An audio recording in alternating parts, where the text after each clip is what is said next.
ഭിന്നശേഷിയുള്ള കുഞ്ഞുങ്ങളുടെ മാതാപിതാക്കളായിരിക്കുക എന്നത് വെല്ലുവിളിയല്ല, അതൊരു വിശേഷാൽ ദൗത്യമാണെന്ന് ജോ ഫ്രാൻസിസ് ഗൊരേറ്റി ദമ്പതികൾ ജീവിതം കൊണ്ട് കാണിച്ചു തരുമ്പോൾ മക്കളായ സോഫിയയും റിച്ചാർഡും സൃഷ്ടിക്കുന്ന അതിരുകളില്ലാത്ത അത്ഭുതങ്ങളുടെയും പരസ്പര സ്നേഹത്തിൻ്റെയും ആകെത്തുകയാണ് ഈ കുടുംബം.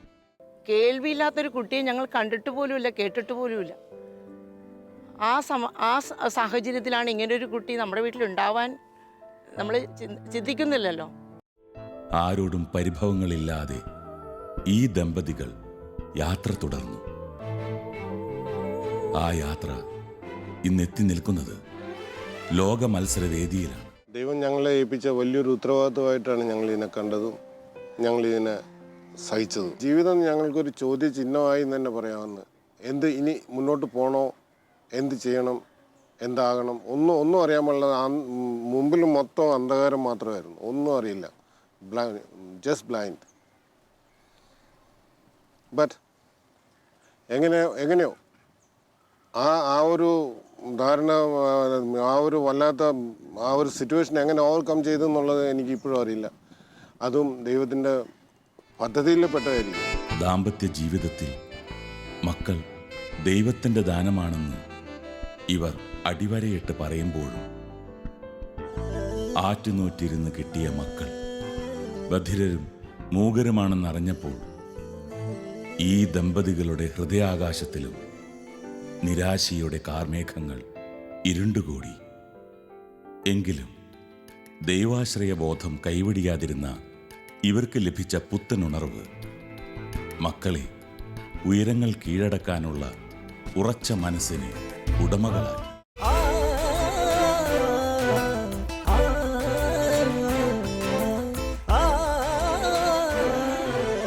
ദൈവം തന്ന ഈ മക്കളെ നമ്മളുടെ കൈക്കൊമ്പിലിട്ട് വളർത്തിക്കഴിഞ്ഞാൽ നമ്മളുടെ കാലശേഷം അവർ വെറും ഒരു ഡോള് മാതിരിയായി പോവും. ഒന്നും അറിയാതെ അന്താളിച്ച് നിന്നു പോവും. അതല്ല, അവർ നാളെ ജീവിക്കേണ്ടത് അവരാണ് നാളെ ജീവിക്കേണ്ടത്, നമ്മളല്ല. നമ്മൾ എത്ര നാളുണ്ട്, നമ്മൾ തൽക്കാലമാണ്, വെറും ഒരു ഉപകരണം. ഈ ഉപകരണം ആ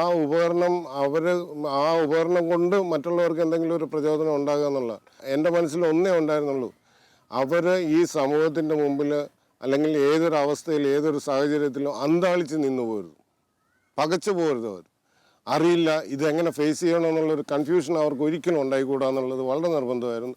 ആ നിർബന്ധമാണ് അവരെ എല്ലാത്തിലും, അവർ ഈ സമൂഹത്തിൽ തോളോട് തോളല്ല, അവരെല്ലാം ഒരു പടി മുമ്പിൽ നിൽക്കാൻ പറ്റുമെങ്കിൽ അതായിരിക്കണമെന്നുള്ളതായിരുന്നു ഞങ്ങൾ രണ്ടുപേരുടെയും sense. And we gone for that. അത് അങ്ങേയറ്റം വരെ ഞങ്ങൾ പോയിട്ടുണ്ട്. ഇതുവരെ ഇന്ന് ഈ നിൽക്കുന്ന നില വരെ എത്തിയിട്ടുണ്ട്. നാളത്തെ കാര്യം ഞങ്ങൾക്ക് ഇന്ന് പ്രെഡിക്റ്റ് ചെയ്യാൻ പറ്റാത്തതുകൊണ്ട് നാളത്തെ അവസ്ഥ എന്താണെന്നറിയില്ല. പക്ഷേ ഇന്ന് ദേ ആർ വെരി കോൺഫിഡൻറ്റ്. അവർ ഏത് സാഹചര്യത്തിലും ആരോടും എവിടെയും എന്തിനും ദേ ആർ കാപ്പബിൾ. ഇന്നും ഇങ്ങനെയുള്ള കുഞ്ഞുങ്ങളെ നോർമൽ കുട്ടികളുടെ കൂടെ കോമ്പറ്റീറ്റ് ചെയ്യാൻ അതോറിറ്റീസ് സമ്മതിക്കുന്നില്ല. അങ്ങനെ നോക്കി വന്നപ്പോഴാണ് ഓൾ കേരള ഡെഫ് അസോസിയേഷനുമായിട്ട് കണക്ട് ചെയ്തു, അവരുമായിട്ട് സംസാരിച്ചു. അപ്പോൾ അവർ സ്കൂൾസിനെയാണ് സപ്പോർട്ട് ചെയ്യുന്നത്. പക്ഷേ ഇവരുടെ കാര്യം വന്നപ്പോൾ അവർ ഇൻഡിവിജ്വൽസിന് മാത്രമായിട്ട് അവർ ഫേവർ ചെയ്തു. അങ്ങനെ അവർ ആ ലെവലിൽ district level, state level and then gone for national level എല്ലായിടത്തും അവൾ തന്നെ വിന്നറായിരുന്നു. ഇപ്പം ലാസ്റ്റ് ഇയർ വരെ അവളായിരുന്നു നാഷണൽ ചാമ്പ്യൻ ഷോട്ട് പുട്ടിൽ. അത് ഇപ്പം അവൾ ആ ട്രാക്കിൽ നിന്ന് മാറിയത് കാരണം ഈ കൊല്ലം അത് വേറെ കുഞ്ഞുങ്ങൾ കൊണ്ടുപോയി. തന്നിലെ ഇഷ്ടങ്ങളെയും അഭിരുചികളെയും തിരിച്ചറിഞ്ഞ Sophia flower making, curtain making, glass fabric painting തുടങ്ങിയവയിലും വിദഗ്ധയാണ്. തൃപ്പൂണിത്തുറ ഏരൂരിലെ വീട്ടിൽ വെച്ചിരിക്കുന്ന ചിത്രങ്ങൾ ഉൾപ്പെടുത്തി ഒരു എക്സിബിഷൻ നടത്തണമെന്നതാണ് സോഫിയയുടെ ആഗ്രഹം.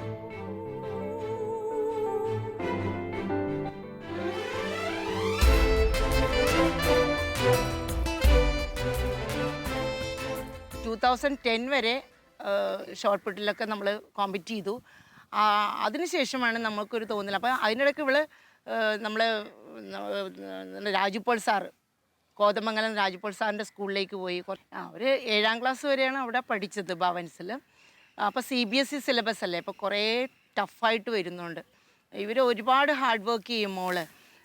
പക്ഷേ അതിൻ്റെ ഇഫക്റ്റ് കിട്ടുന്നില്ലാത്ത മനസ്സിലാക്കിക്കൊണ്ട് നമ്മൾ അവളെ എന്ത് ചെയ്യും, പുറത്തേക്ക് കൊണ്ടുവരണം എന്ന് ആലോചിച്ചു. അപ്പോഴാണ് നമ്മൾ നാഷണൽ ഓപ്പൺ സ്കൂളിങ്ങിനെ പറ്റി അറിയുന്നത്. NIOS പഠിച്ചവൾക്ക് ഏത് ലെവൽ വരെ പഠിച്ച് ഉയരാൻ പറ്റും എന്ന് അറിഞ്ഞതിന് ശേഷം ഞങ്ങൾ അവളെ അവിടെ നിന്ന് കൊണ്ടുവന്ന് നാഷണൽ ഓപ്പൺ സ്കൂളിൻ്റെ കീഴിലുള്ള ഒരു സ്പാർസിൽ ചേർക്കുമായിരുന്നു. അത് കഴിഞ്ഞ് അവൾ ദീപ കോളേജിൽ ചേർന്നു. 10th പ്ലസ് ടുവും പാസ്സായി. അതിനുശേഷം സെൻറ്റ് സേവിയേഴ്സുകാരാണ് ഇവളെ അങ്ങോട്ട് കൊണ്ടുപോയത് കോളേജിലേക്ക്. അങ്ങനെ സെൻറ്റ് സേവിയേഴ്സ് കോളേജിലും പഠിക്കാൻ പറ്റി. അതിൻ്റെ ഉള്ളിൽ എനിക്കൊരു കാര്യം പറയാനുള്ളത്, ഈ നമ്മുടെ ഇങ്ങനെയുള്ള ഡിഫക്റ്റുള്ള കുട്ടികൾക്ക് ബേസിക്കലി കുറച്ച് ഇംഗ്ലീഷൊക്കെ പഠിച്ചു കഴിഞ്ഞാൽ അവർക്ക് നാഷണൽ ഓപ്പൺ സ്കൂളിങ്ങിൽ പോകാം. ഒരു 3rd സ്റ്റാൻഡേർഡ് വരെ ഒരു ബേസിക് ഇംഗ്ലീഷ് പഠിച്ചാൽ മതി. അത് കഴിഞ്ഞിട്ട് നാഷണൽ ഓപ്പൺ സ്കൂൾസ് കീഴിലുള്ള കുറച്ച് ട്യൂഷൻ സെൻറ്റേഴ്സൊക്കെ ഉണ്ട്. അവിടെ പഠിച്ചു കഴിഞ്ഞാൽ അവർ എല്ലാ ഇയറിലും അല്ല, അവർ ഇപ്പോൾ 3rd 6th 9th അങ്ങനെ ഒരു ലെവൽ വിട്ട് അങ്ങനെ നമ്മളെ പരീക്ഷ എഴുതിപ്പിക്കും. എന്നിട്ട് 10th എഴുതാൻ ഒരു 6 ചാൻസസ് ഒക്കെ കൊടുക്കും. നമുക്കിഷ്ടമുള്ള സബ്ജക്റ്റ് സെലക്ട് ചെയ്യാം. അങ്ങനെ 10th പ്ലസ് ടുവും പാസ്സായി കഴിഞ്ഞാൽ അവർക്ക് എവിടെ വേണമെങ്കിലും എന്ത് വേണമെങ്കിലും പഠിച്ച് ഉയരാൻ പറ്റും. അങ്ങനെയാണ് നമ്മുടെ 2 മക്കളും പഠിച്ച് ഇവിടം വരെ എത്തിയത്. മോള് ഷോർട്ട് പുട്ട് ചെയ്തുകൊണ്ടിരിക്കുമ്പോൾ മഹാരാജാസ് കോളേജിൽ ഗ്രൗണ്ടിൽ ഷോർട്ട് പുട്ട് എറിഞ്ഞുകൊണ്ട് നിൽക്കുമ്പോൾ അവിടുത്തെ മാഡമാണ് നമ്മളെ വിളിച്ച് അവരുടെ കോളേജിലേക്ക് കൊണ്ടുപോയത്. അതും ഒരു ദൈവാനുഗ്രഹം. കുറേ ദൈവാനുഗ്രഹങ്ങൾ നമ്മുടെ പിന്നാലെ ഉണ്ടായിരുന്നു. കാരണം ദൈവം നമ്മളെ കരങ്ങളിൽ താങ്ങിക്കൊണ്ട് നടക്കണമെന്ന് പറയുന്നത് അത് തന്നെയാണ്. ഡ്രൈവിംഗ് അവരെ ആരും പഠിപ്പിച്ചതല്ല. അവർ ഈ ബൈക്ക് ഓടിക്കാനും സ്കൂട്ടർ ഓടിക്കാനും കാർ ഓടിക്കാനും എല്ലാം അവർ സ്വയം പഠിച്ചെടുത്താണ്. ആരും അവരെ പഠിപ്പിച്ചിട്ടില്ല. ഇപ്പോൾ പറയുന്ന ഞാൻ പോലും അവർക്കൊരു താങ്ങ് കൊടുത്തിട്ടില്ല. ദേ ദംസെൽഫ് മേഡ് ഇറ്റ് ഔട്ട്. അവർ സ്വയം അവരുടെ കഴിവുകൊണ്ട് മാത്രം അവർ ഡ്രൈവിംഗ് എടുത്താണ്. ആൻഡ് ഇന്ന് അവർ നിൽക്കുന്ന നിലയിൽ ഞങ്ങളിപ്പോൾ എന്ത് സപ്പോർട്ട് ചെയ്താലും അതിനോട് അവർ സഹകരിച്ചില്ലെങ്കിൽ പിന്നെ ഈ സപ്പോർട്ടിന് ഒരു അർത്ഥവുമില്ല. അവരുടെ സഹകരണവും ഞങ്ങളുടെ സപ്പോർട്ടും ദൈവത്തിൻ്റെ അനുഗ്രഹവും ഈ 3 കൂടെ ചേർന്നാണ് ഇന്നത്തെ എൻ്റെ മക്കളുടെ ഞങ്ങളുടെ ഈ നിലയിലെത്തി നിൽക്കുന്ന നിപ്പ്.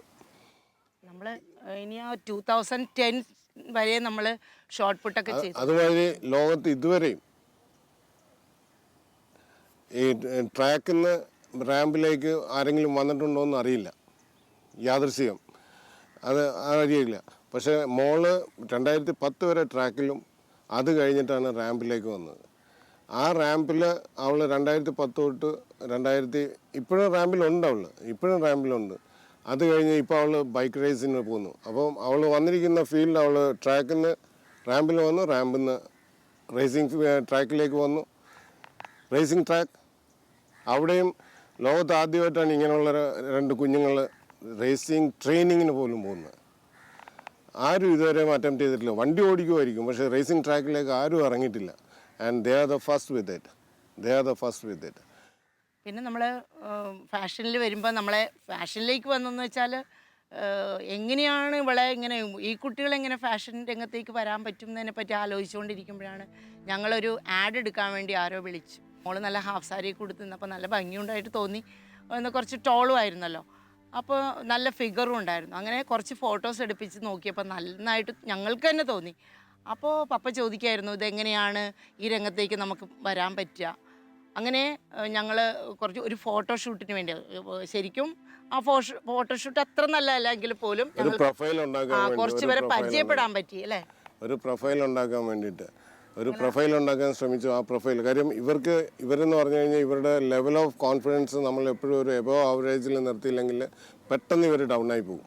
അപ്പോൾ എനിക്ക് അവളിൽ എന്തോ ഒരു ചെറിയൊരു ലാക്ക് ഓഫ് കോൺഫിഡൻസ് വരുന്ന മാതിരി തോന്നി. അങ്ങനെയാണ് അവളുടെ ആ ഫീൽഡൊന്ന് മാറ്റാൻ വേണ്ടി ശ്രമിച്ച് ആ ഒരു അന്വേഷണത്തിനിടയിലാണ് ഇവർക്ക് റാമ്പിലേക്കുള്ള എന്തുകൊണ്ട് റാമ്പിലേക്ക് ഇൻട്രൊഡ്യൂസ് ചെയ്തുകൊണ്ടാണ്. ആ ഇൻട്രൊഡക്ഷന് വേണ്ടിയിട്ടുള്ള ഓട്ടത്തിൻ്റെ ഇടയിൽ ഐ മെറ്റ് ഒരു സ്റ്റൈലിസ്റ്റ് ഉണ്ടായിരുന്നു. ആ സ്റ്റൈലിസ്റ്റുമായിട്ട് സംസാരിച്ചു. പിന്നെ ഒരു ഫോട്ടോഗ്രാഫർ വന്നിരുന്നു. ഈ was a professional photographer for 360 degree ആംഗിളിലുള്ള. പക്ഷെ അങ്ങേർക്ക് പ്രൊഫൈൽ എടുക്കേണ്ടത് എങ്ങനെയാണെന്ന് അറിയാൻ പാടില്ല. എന്നാലും he help me to take some of good snaps. അവരുടെ നല്ല സ്നാപ്സ് എടുക്കാൻ വേണ്ടി സഹായിച്ചു. അത് കഴിഞ്ഞാണ് അവളുടെ പ്രൊഫൈൽ എടുക്കാൻ വേണ്ടിയിട്ട് പിന്നെ നല്ല ഫാഷൻ ഫോട്ടോഗ്രാഫേഴ്സിനെ അപ്രോച്ച് എടുത്തു. റാമ്പിലേക്കുള്ളതിന് മിസ്റ്റർ ഡാലു കൃഷ്ണദാസ് അങ്ങേരെ മീറ്റ് ചെയ്തു. അങ്ങേര് പറഞ്ഞു എന്തുകൊണ്ട് അവൾക്ക് വന്നുകൂടാ, ഷീ ക്യാൻ ഡു. അന്ന് ഡാലു ഒരു വാക്ക് പറഞ്ഞു, ഇവള് അത് അന്ന് ഫസ്റ്റ് ഞങ്ങൾ ബോൾഗാട്ടി പാലസ് വെച്ചിട്ടാണ് ഒരു റാം വാക്ക് ചെയ്തത്. മിസ് ലേ മാനിക്വിൻസ് 2010. അത് കഴിഞ്ഞപ്പോൾ ഡാലു പറഞ്ഞത് ഇവള് മിസ് വേൾഡ് വരെ പോകും, അത്ര പെർഫെക്റ്റ് ആണ് ഇവളെന്ന്. വിന്നിങ് പോയിന്റിൽ വരാത്തത് എന്തുകൊണ്ടാണെന്ന് വെച്ച് കഴിഞ്ഞാൽ ആ ക്വസ്റ്റ്യൻ ആൻസർ റൗണ്ടാണ് അവൾക്ക് അവിടെ ഒരു ഒബ്സ്റ്റാക്കിളായിട്ട് വന്നത്. ബട്ട് ദെൻ ഇവൻ അമൃത ചാനലിൽ നടത്തിയ റിയാലിറ്റി ഷോയിൽ സൂപ്പർ മോഡൽ എന്ന് പറയുന്ന റിയാലിറ്റി ഷോയിൽ ഷീ വാസ് ദ വിന്നർ. അതിൻ്റെ അകത്ത് അവൾ വിന്നറായി. സൗത്ത് ഇന്ത്യയിൽ നിന്ന് ആദ്യമായിട്ടാണ് ഒരു കുഞ്ഞ് മിസ് ഡഫ് ഇന്ത്യക്ക് പോകുന്നത്. മിസ് ഡഫ് ഇന്ത്യക്ക് പോയി അവിടെ ഫസ്റ്റ് റണ്ണറപ്പായി. അവിടുന്ന് വിന്നറിനെ അല്ല അവർ വിട്ടത്, ഇവളെയാണ് വിട്ടത്. കാര്യം she is the eligible person for to be there in the international platform. അങ്ങനെ ചെക്കോസ്ലാവിയയിലെ ക്യാപിറ്റൽ ഓഫ് ചെക്ക് റിപ്പബ്ലിക് പ്രാഗിലേക്ക് അവിടുത്തെ 2014 മിസ് ഡഫ് വേൾഡ് ഇവൻറ്റിന് പോയത്. അമ്മയും മോളും കൂടെയാണ് പോയത്. അങ്ങനെ ഒരു ഭാഗ്യം എനിക്കും കിട്ടി. ചെക്ക് റിപ്പബ്ലിക്ക് ചെന്നപ്പോൾ ഒരു വലിയ സംഭവം എന്താണെന്ന് വെച്ചാൽ അവിടെ ഒത്തിരി ഡിഫറെൻറ്റ് കൺട്രീസിൽ നിന്ന് വന്ന കുട്ടികളാണ്. ഫസ്റ്റ് ഡേ ഞങ്ങൾ വിചാരിച്ചു എന്താ ഇവളെങ്ങനെ ഇവരോട് ഇങ്ങനെ സൈൻ ലാംഗ്വേജ് അത്ര പോരായിരുന്നു, എന്ത് ചെയ്യും എന്ന് വിചാരിച്ചു. കാരണം ഞങ്ങൾ ലിപ് റീഡിങ്ങാണ് പഠിപ്പിച്ചിരിക്കുന്നത്, സൈൻ ലാംഗ്വേജ് ഒന്നും പഠിപ്പിച്ചിട്ടില്ല. പക്ഷെ ഒരു ഫസ്റ്റ് ഡേ കഴിഞ്ഞ് സെക്കൻഡ് ഡേ പതുക്കെ ഇവരുമായിട്ടൊക്കെ മിങ്കിൾ ചെയ്യാൻ തുടങ്ങി. എന്നിട്ട് ഞാനിങ്ങനെ നോക്കുമ്പോൾ ഇവളെങ്ങനെ ഇത്രയും കുട്ടികളെ എങ്ങനെയാണ് അവൾ മുന്നിൽ ലീഡറായിട്ട് നിൽക്കും, കുറേ പേര് ഇവളെ കേൾക്കാനുണ്ടാവും. എന്ത് ലാംഗ്വേജിലാണ് ഇവൾ പറയണതെന്ന് ഞാൻ അത്ഭുതപ്പെട്ടു പോയി. പക്ഷേ അവൾ ലാസ്റ്റായപ്പോൾ ഞങ്ങൾ പോരുമ്പോൾ എല്ലാവരുമായിട്ട് നല്ല കമ്പനിയാണ്. പിന്നെ അവിടെ ഒരു പ്രത്യേകത എന്ന് വെച്ചാൽ അവിടുത്തെ ആൾക്കാരൊന്നും നമ്മുടെ ഇംഗ്ലീഷൊന്നും പറയില്ല. നമ്മൾ ഇംഗ്ലീഷിൽ എത്ര പറഞ്ഞാലും അവരിങ്ങോട്ട് പറയുന്നത് ചെക്ക, നമുക്കൊന്നും മനസ്സിലാവില്ല. പിന്നെ ഞങ്ങൾ തിരഞ്ഞു കണ്ടുപിടിച്ച് ഓരോരുത്തരോട് ചോദിക്കണം ഇവർ പറയണത് എന്താണെന്ന്. അങ്ങനെയാണ് ഞങ്ങൾക്ക് മനസ്സിലായത്. എന്നിട്ട് ഈ സൈൻ ലാംഗ്വേജ് കൊണ്ട് പിന്നെ സൈൻ ലാംഗ്വേജും പഠിച്ചെടുത്ത് അവിടുന്ന് പോരുമ്പോൾ എല്ലാ കുട്ടികളും ഇവളുടെ ഫ്രണ്ട്സായി. അവർക്ക് ഭയങ്കര സങ്കടമായിരുന്നു ഇവളെ വിട്ടു പോകാൻ. കാരണം ഇവളായിരുന്നു നല്ല ലീഡിങ്, ഇവൾക്ക് എപ്പോഴും ലീഡിങ് ഉണ്ട്, നല്ല കാര്യങ്ങൾ പറഞ്ഞു കൊടുക്കും. ഡെഫിനോടൊക്കെ നല്ല ആരും അടുത്ത് വന്നാലും പറയും നീ പഠിക്കണം, പിന്നെ ഇങ്ങനെ മടിയന്മാരായിട്ടിരിക്കരുത്, നമുക്കെല്ലാം ചെയ്യാൻ പറ്റും, നമ്മൾ മറ്റുള്ളവരെ പോലെ തന്നെ എല്ലാ കഴിവും നമുക്കുണ്ട് എന്നൊക്കെ ഇവൾ പറഞ്ഞു കൊടുത്ത് എല്ലാവരെയും ഒരു കോൺഫിഡൻസ് ലെവലിലേക്ക് അവൾ കൊണ്ടുവരാൻ ശ്രമിക്കുന്നുണ്ട്. ഇപ്പോഴും അങ്ങനെ തന്നെയാണ്, മോനോടും അങ്ങനെ തന്നെയാണ് അവൾ പെരുമാറുന്നത്. ഇപ്പോൾ രണ്ടുപേരും കൂടി സംസാരിക്കുമ്പോഴും എല്ലാ കാര്യങ്ങളെയും കോൺഫിഡൻസിനെ പറ്റി സംസാരിക്കും. കാരണം ഇനി അവൾക്കറിയാം ഞങ്ങളുള്ളത് കൊണ്ട് ഇപ്പോൾ ഇവളിങ്ങനെ പോകുന്നു, ഇനി നാളെ ഒരു സമയം വരുമ്പോൾ അവർക്ക് ഒറ്റയ്ക്കെല്ലാം ഫേസ് ചെയ്യണ്ടേ, അതും അവൾ മോനോട് പറഞ്ഞു കൊടുക്കണം. ഞാൻ കേട്ടിട്ടുണ്ട്, മോനോട് മാത്രമല്ല ഫ്രണ്ട്സിൻ്റെ അടുത്തും. അങ്ങനെ ചെക്കിൽ എന്താ പറ്റിയെന്ന് വെച്ചാൽ ചെക്കിൽ ഞങ്ങൾ 1 മിനിറ്റിൻ്റെ ഞങ്ങൾക്കൊരു സമയം തന്നിരുന്നു അവർ ടാലൻറ്റ് റൗണ്ട് ആ പറഞ്ഞ സമയം അവിടെ ചെന്നപ്പോൾ അവർ മാറ്റി പറഞ്ഞു കുറച്ച് കുറക്കണമെന്ന് പറയും. പക്ഷെ നമ്മൾ കൊണ്ടുപോയ ഒരു CD ഉണ്ടായിരുന്നു, നമ്മളെല്ലാം സെറ്റ് ചെയ്താൽ പോയത്. ഒരു ബട്ടർഫ്ലൈയുടെ ലൈഫ് സിറ്റുവേഷൻ നമ്മുടെ ഹ്യൂമൻ ആയിട്ട് കണക്ട് ചെയ്തിട്ടുള്ള ഒരു ടാലൻറ്റ് റൗണ്ടായിരുന്നു. നന്നായിരുന്നു. ഒറ്റയ്ക്ക് അവൾ അതെല്ലാം മാനേജ് ചെയ്തു. കാരണം എനിക്ക് അങ്ങോട്ട് പോകാൻ പറ്റിയില്ല, തന്നെ മാനേജ് ചെയ്തു.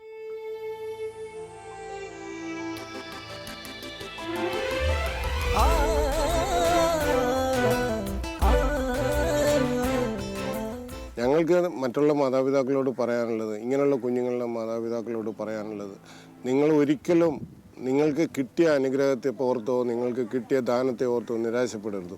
അവർക്ക് എന്തെങ്കിലും കുറവുണ്ടെന്നോ, ആ കുറവ് എന്തെങ്കിലും ഒരു ചെറിയ കുറവായിരിക്കും, പക്ഷെ ആ കുറവ് കൊണ്ട് നിങ്ങൾ നിരാശപ്പെട്ട് കഴിഞ്ഞാൽ ആ കുഞ്ഞുങ്ങളുടെ ജീവിതം എങ്ങും എത്തില്ല.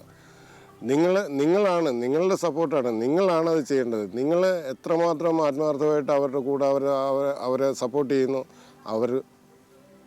അവർ വരും. നിങ്ങളുടെ പ്രതീക്ഷയ്ക്ക് അപ്പുറം അവർ ഉയരും. നിങ്ങളുടെ സപ്പോർട്ടില്ലാതെ അവർക്ക് ഒന്നും ചെയ്യാൻ പറ്റില്ല. നിങ്ങളാണ് അവർക്ക് താങ്ങും തണലോ ആവേണ്ടത്, നിരാശപ്പെട്ടിരിക്കുകയല്ല വേണ്ടത്. മോള് ഒരു 4-5 വയസ്സായപ്പോൾ തുടങ്ങി ഭരതനാട്യം പഠിച്ചു. 4 വർഷം ഭരതനാട്യം പഠിച്ചു. നമ്മുടെ തൃപ്പൂണിത്തുറയിലെ വേണുമാഷാണ്, ചിദംബരത്തുള്ള വേണുമാഷാണ് മോളെ ഭരതനാട്യം പഠിപ്പിച്ചത്. അന്ന് സാർ പറയായിരുന്നു, നല്ല കോൺഫിഡൻസോടെ സാർ സംസാരിക്കുമായിരുന്നു, മോൾക്ക് പറ്റും, ഞാനിവളെ ഒരു വലുതാക്കിയെടുക്കും, ഒരു ഉയരങ്ങളിലെത്തിക്കുമെന്ന് സാറ് പറയായിരുന്നു.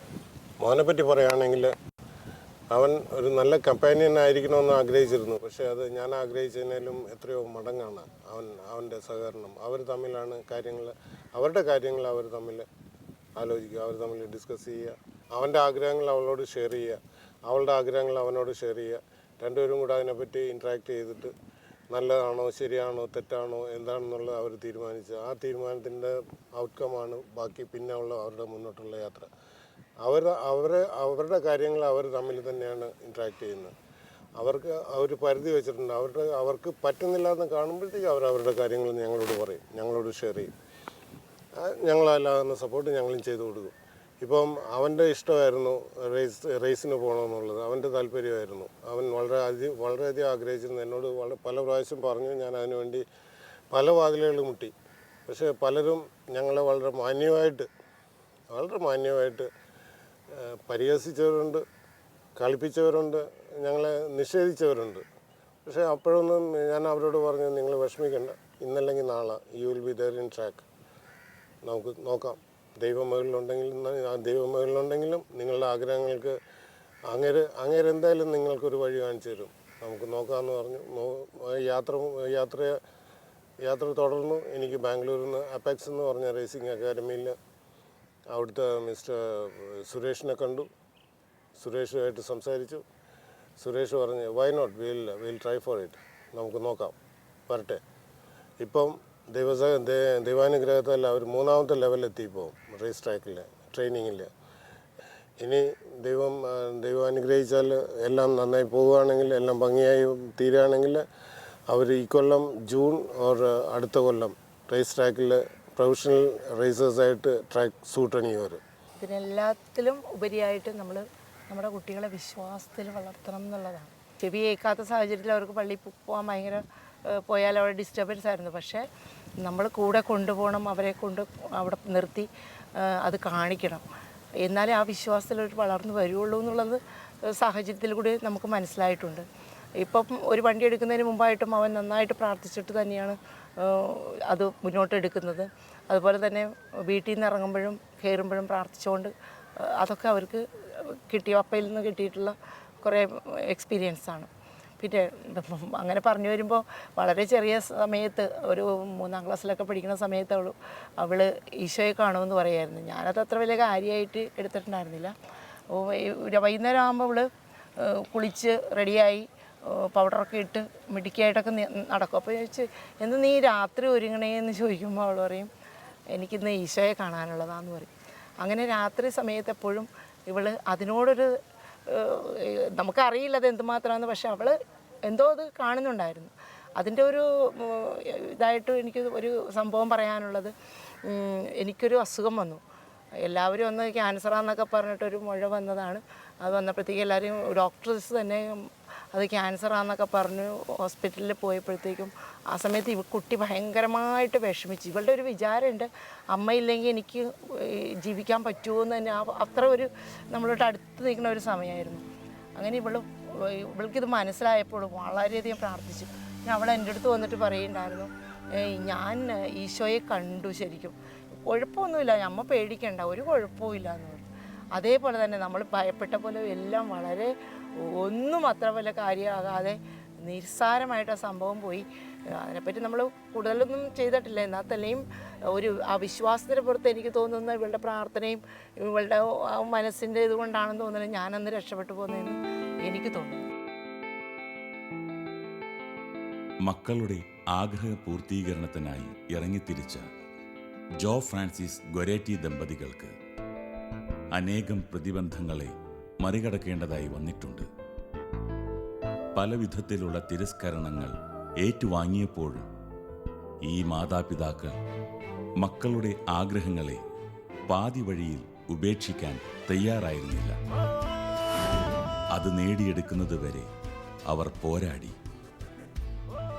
ഈ ദമ്പതികളുടെ അതിജീവനത്തിൻ്റെ പാഠം മക്കൾക്കും മറ്റനേകം വ്യക്തികൾക്കും വലിയൊരു പ്രചോദനം തന്നെയാണ്.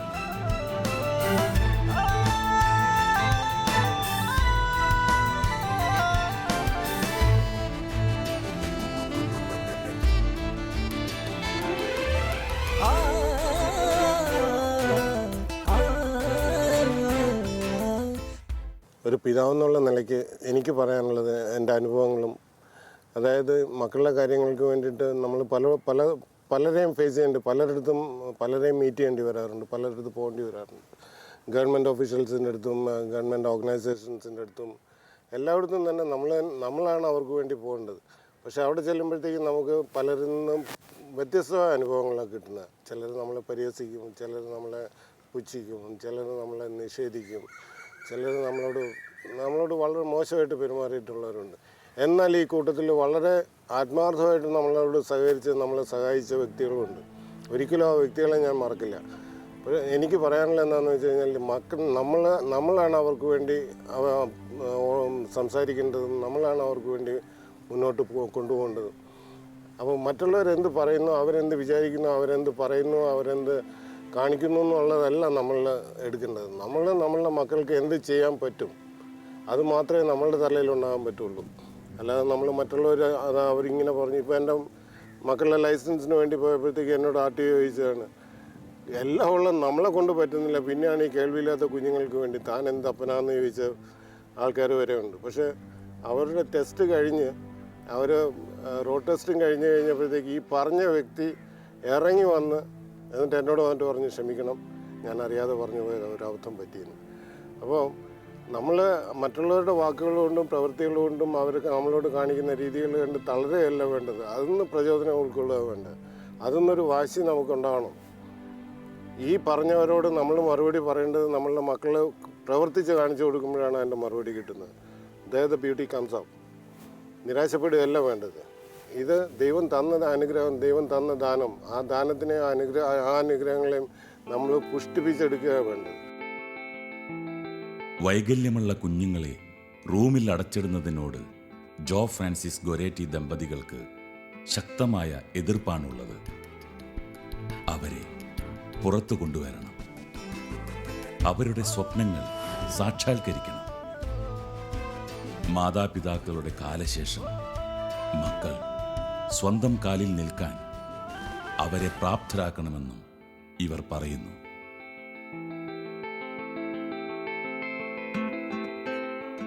അല്ലാതെ അവരെ ഇപ്പം എൻ്റെ അനുഭവത്തിൽ വേറെ പറയുകയാണെങ്കിൽ ഇങ്ങനെയുള്ള കുഞ്ഞുങ്ങളുടെ മാതാപിതാക്കൾ ചെയ്യുന്നത് അവർ അറിഞ്ഞോ അറിയാതെയോ എങ്ങനെയാണെന്നറിയില്ല.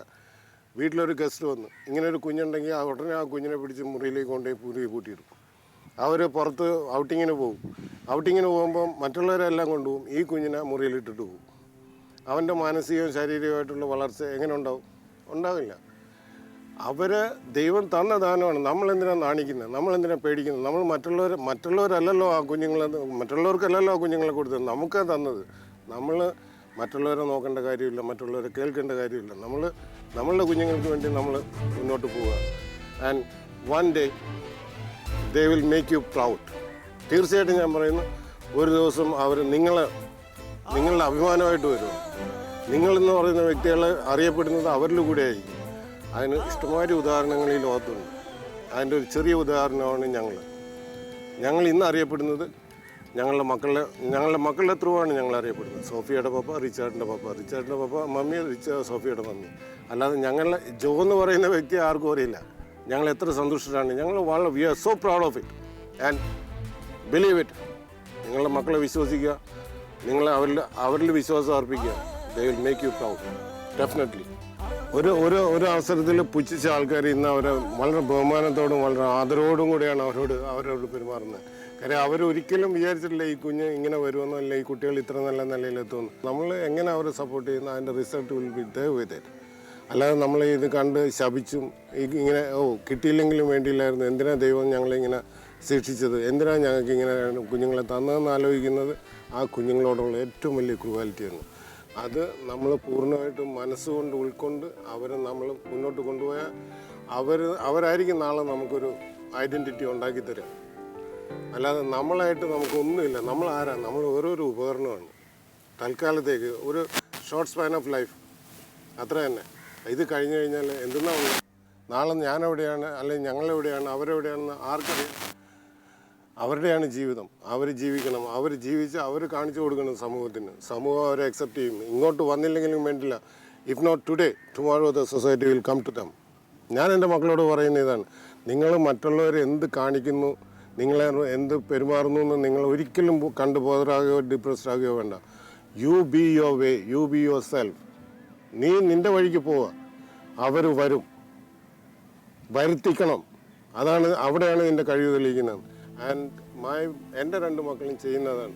അവരാരെയും പറയുന്നത്, അവരാര് വിഷമിപ്പിച്ചാലും അവരാര് ഇത് ചെയ്താലും അവരവരുടെ വഴിക്ക് പോകും. സൊസൈറ്റിയാണ് അവർക്ക് സപ്പോർട്ട് ചെയ്യേണ്ടത്. പക്ഷേ സൊസൈറ്റി നെഗ്ലക്റ്റ് ചെയ്യുമ്പോഴാണ് ആ കുഞ്ഞുങ്ങൾക്ക് മാനസികമായിട്ടും ശാരീരികമായിട്ടും അവർ തളർന്നു പോകുന്നത്. പക്ഷേ ഇവിടെ ഇപ്പം സൊസൈറ്റി നെഗ്ലക്റ്റ് ചെയ്താലും when we are there, that's more enough.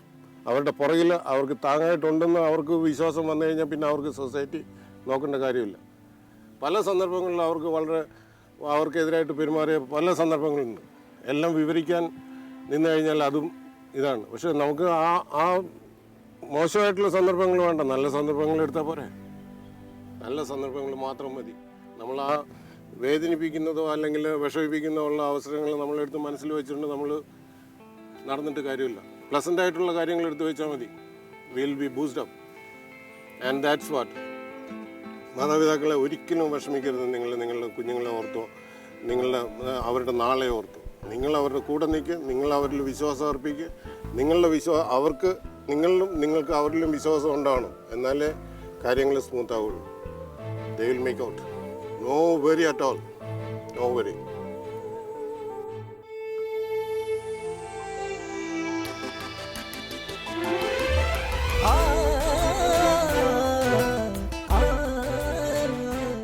നോക്കൂ, ഇതിലും കൂടുതൽ സന്തോഷം ഞങ്ങൾക്ക് എന്താ വേണ്ടേ?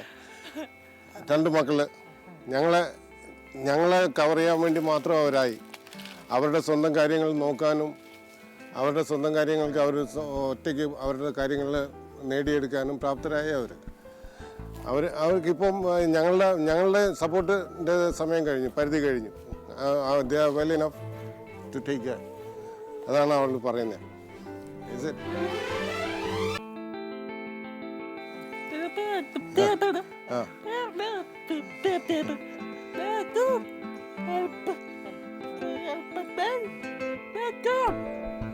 അവള് പറയാണ്, എനിക്കിങ്ങനെ എൻ്റെ ഫാമിലിയോട് ഞാൻ ഭയങ്കര കടപ്പെട്ടിരിക്കുന്നു. എനിക്ക് ഭയങ്കര ഇഷ്ടമാണ്. ദൈവത്തിന് നന്ദി, ഇങ്ങനെയുള്ള ഒരു മാതാപിതാക്കന്മാർ തന്നതിന് ദൈവത്തിന് നന്ദി, താങ്ക് ഗോഡ് എന്നാണ് അവൾ പറയുന്നത്. താങ്ക് യു ഡാഡ്, മമ്മിയും എന്താ ബൈക്ക് എനിക്ക് എന്താ bike വാങ്ങിക്ക് everything. I'm too happy.